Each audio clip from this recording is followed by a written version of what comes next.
The best exercise for your biceps, it's not curls. All right, guys.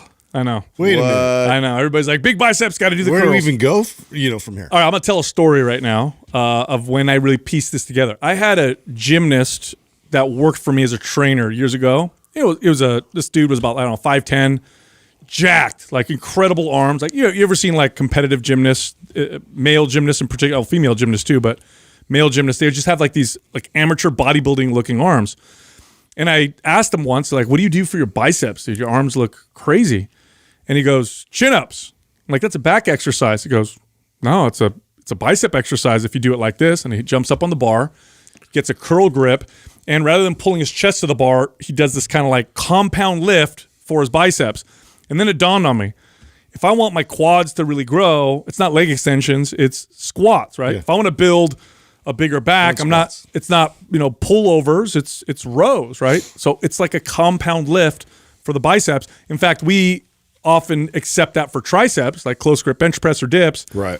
But for some reason, biceps, we don't do that. Anyway, started doing them, and they're hard, so they're really advanced, and it put the curls to shame. Because they're hard.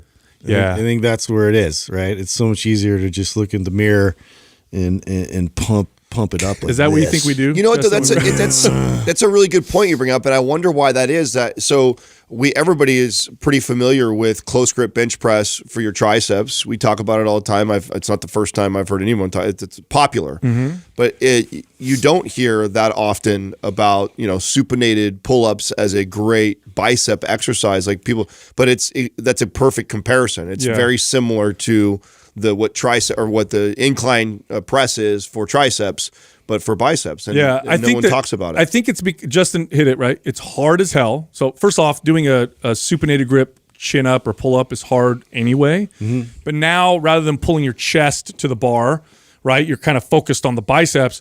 And because it's so supinated, some people have issues with their wrists. So one thing you can do is if you can find a bar, PRX has this, right? So we work with a company called PRX, and they have— I love their handle grips. Yeah, multiple grips. And one of them is supinated, but it's almost like an easy curl bar, so it's kind of like this. That's excellent for doing what I'm about to, what I'm demonstrating. But you do got to pull with the biceps, not as much with the back. So you're not doing this, you're pulling like this, and it just blows up the biceps. You know who does a lot of that exercise? You're a little protracted with your shoulders then, as opposed to just like with close grip bench press, like you're putting the emphasis on the triceps. With this kind of a pull up, you're putting the emphasis on the biceps. You know what? There's one athlete that does a lot of those types of friend of ours? Chin ups. No, we don't know anybody that does. Okay. But there's one category of athletes that relies on very, very strong arms and biceps. Besides a gymnast? Besides a gymnast, arm wrestlers.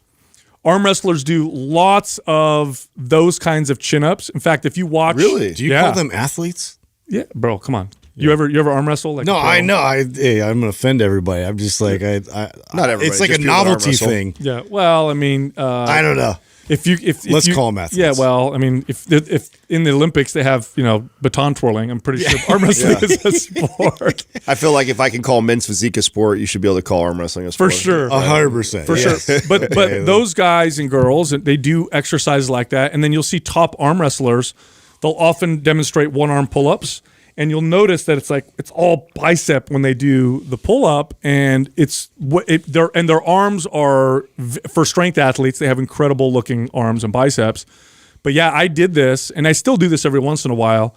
And there's no bicep exercise that I've done that will hit my arms the same way. No, I like that a lot, and in that elbow position too. There's not a lot of bicep exercises that emulate that either. That's another feature about that. So, yes, compound lift, heavy, hard, novel, all those things for sure. And then also, how many machines do you know where your elbow is positioned up by your ears? Not just that, it's up by your ears, and then as the exercise progresses, it now moves through this wild range of motion. Yeah, my elbow goes from behind by my head to in front of my body to my side, all within the same exercise. So what happens essentially is if you look at the bicep that's connected in 2 points, we're going to simplify. There's 2 heads, but let's just simplify, right? There's 2 points, and when it contracts, it brings them together. But bicep curl exercises bring this part of the bicep closer to this one, right? So when I do this, it's the part that's pulling my lower arm up.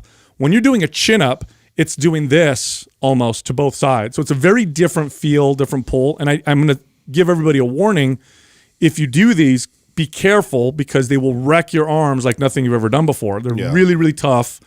And the pump is absolutely insane, but it's a compound lift for the biceps. So you're probably right, Justin. That's probably why they are really hard because it's hard for people to do regular pull-ups. It's even harder when you're trying not to let the back involve. The back's the biggest part of that movement, and when you take it out and you try and use, I mean, it's going to be involved. Well, and plus you have so many cable machines and different like machines specifically geared for biceps because it's like a favorite muscle of people to work, and so you have all these other options that are like much easier to just get into.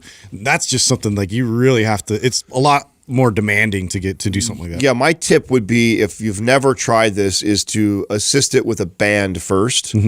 So you can really concentrate on the form and hopefully get like 5 to 10 reps versus, struggling just to get 1 or 2. You can also make this a pumping exercise with a lat pull down bar. So you can use lighter weight, like you're going to do a lat pull down, grab that supinated grip, and then do what I said where you're focusing on the biceps on the way down. And because the weight's lighter, you can do more reps. You'll get a crazy pump. But it's a compound lift for the biceps. So I actually used to do lat pull down bar and bicep curls behind my head.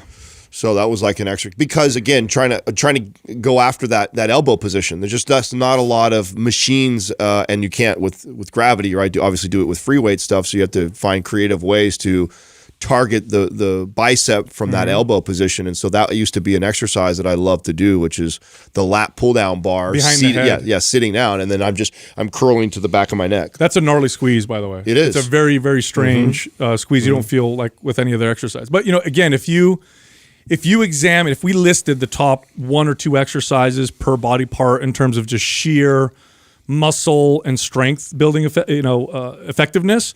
And I want to be clear, all exercises have value if applied appropriately. This includes isolation exercises, correctional exercises, and compound lifts.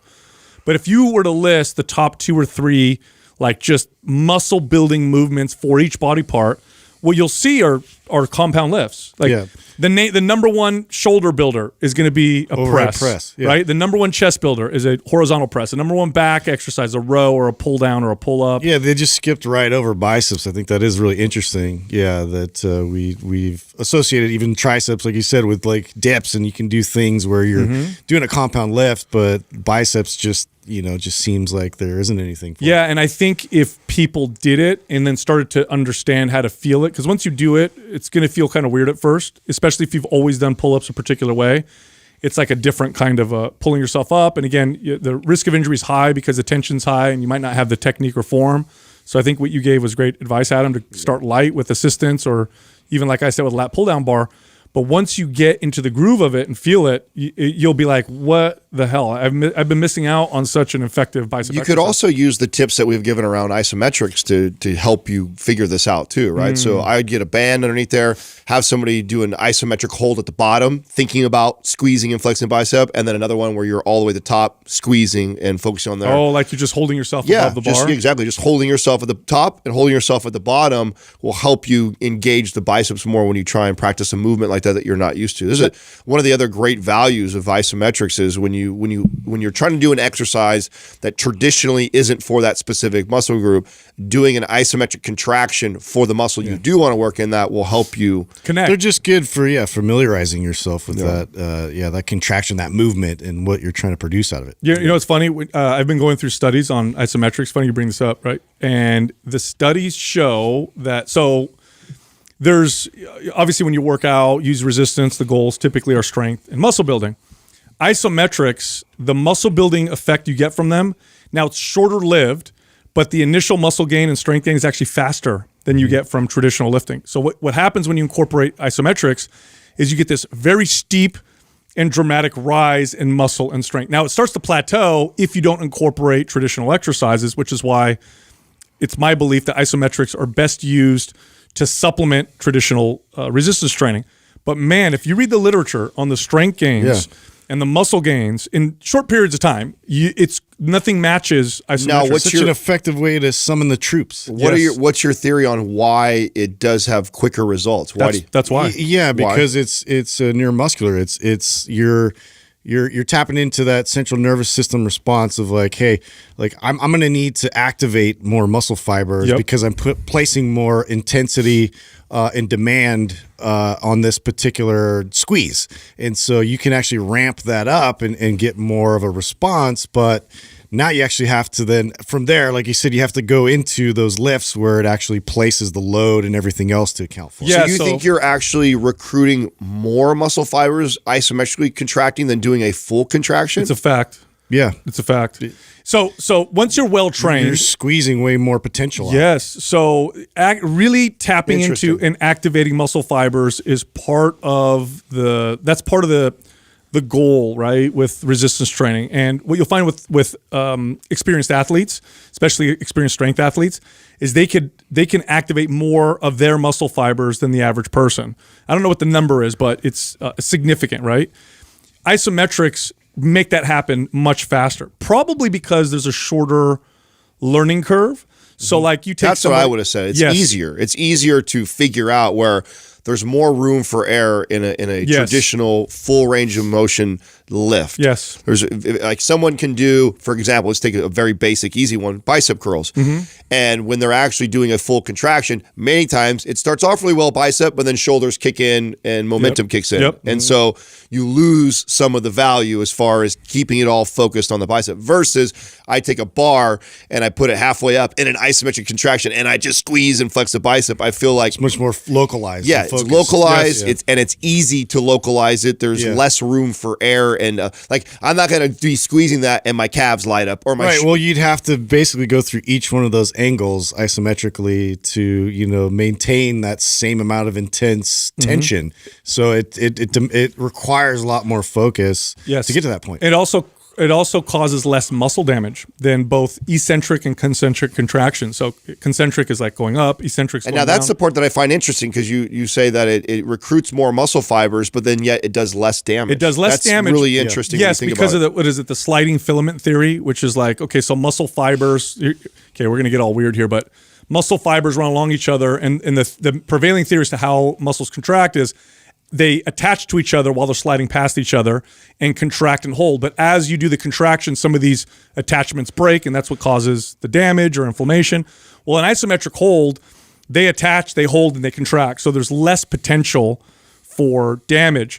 Eccentric, right, lowering causes the most damage because as you lower, you're breaking a lot of these. They're spreading apart. Yeah, and that's the theory, right? So you can do, so here's like the cool thing about isometrics, you can do them frequently. So I can hammer my, chest maybe a couple days a week or a few days a week.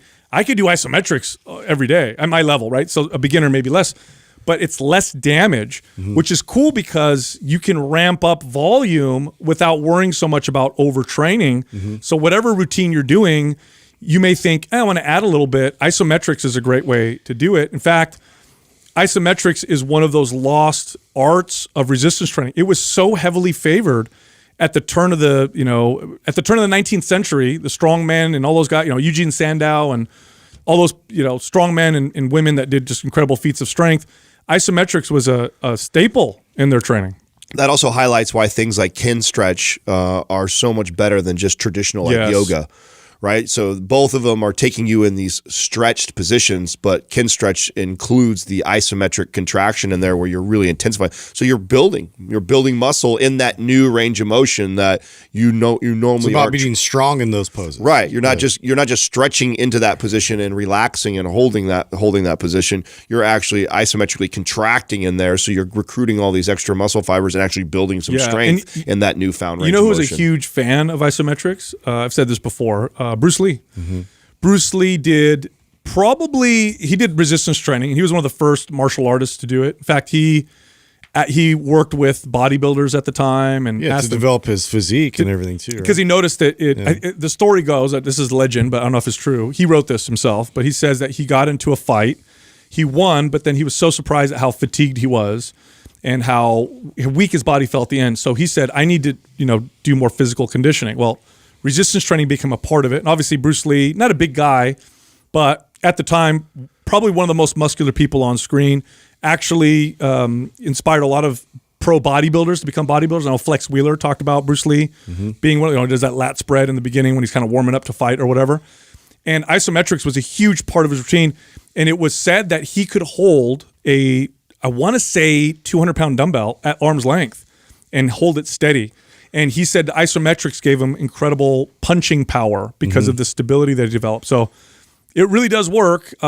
It's not so popular nowadays, which is interesting, probably because it's not sexy, but I foresee this being the next big thing in fitness. Again, of course, usually it's the old stuff that comes back. So it's not going to be the next big thing. It's the next old thing that becomes the next big thing. Yeah, I've been way ahead of my time with a lot of these things. So we'll see if it catches up. Or way behind, however you look at it. Yeah, way behind. Either way you look at it, dude. Yeah. Hey, if you enjoyed that clip, you can find the full episode here, or you can find other clips over here. And be sure to subscribe.